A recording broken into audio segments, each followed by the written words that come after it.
Indian പരിശീലക സ്ഥാനത്ത് നിന്ന് മോണെ മോർക്കലിനെയും റയാൻ ടെൻ ഡോസറ്റിനെയും പുറത്താക്കാൻ BCCI ഒരുങ്ങുന്നതായി റിപ്പോർട്ട്. അതേസമയം മുഖ്യ പരിശീലകൻ ഗൗതം ഗംഭീർ സ്ഥാനത്ത് തുടരും. ടീമിന്റെ സമീപകാലത്തെ നിരാശാജനകമായ പ്രകടനങ്ങളാണ് ഈ കടുത്ത തീരുമാനത്തിന് പിന്നിൽ. സമീപകാലത്ത് ഇന്ത്യയുടെ റെഡ് ബോളിലെ പ്രകടനം മികച്ചതായിരുന്നില്ല. പ്രത്യേകിച്ച് ഇംഗ്ലണ്ടിനെതിരായ നിലവിലെ ടെസ്റ്റ് പരമ്പരയിൽ ഇന്ത്യയുടെ പ്രകടനം വളരെ മോശമായിരുന്നു.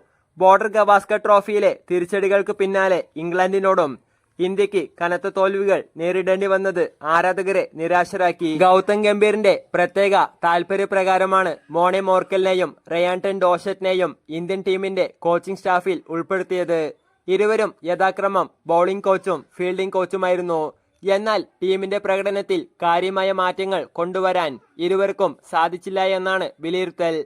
ഒരു ടീമിന്റെ പ്രകടനം മോശമാകുമ്പോൾ പലപ്പോഴും പരിശീലക സംഘത്തിലാണ് മാറ്റങ്ങൾ വരുത്താറുള്ളത്. ഗൗതം ഗംഭീർ മുഖ്യ പരിശീലകനായി തുടരുമ്പോൾ അദ്ദേഹത്തിന് കൂടുതൽ ഇഷ്ടപ്പെട്ടവരെ തന്നെ പുറത്താക്കുന്നത് ടീമിന്റെ പ്രകടനം മെച്ചപ്പെടുത്താനുള്ള BCCIയുടെ തീവ്രമായ ശ്രമമായി കണക്കാക്കാം. പുതിയ കോച്ചിംഗ് സ്റ്റാഫിനെ നിയമിക്കുന്നതിലൂടെ ഇന്ത്യൻ ടെസ്റ്റ് ടീമിന്റെ പ്രകടനം മെച്ചപ്പെടുത്താനും വരും മത്സരങ്ങളിൽ മികച്ച തിരിച്ചുവരവ് നടത്താനും കഴിയുമെന്നാണ് BCCI പ്രതീക്ഷിക്കുന്നത്.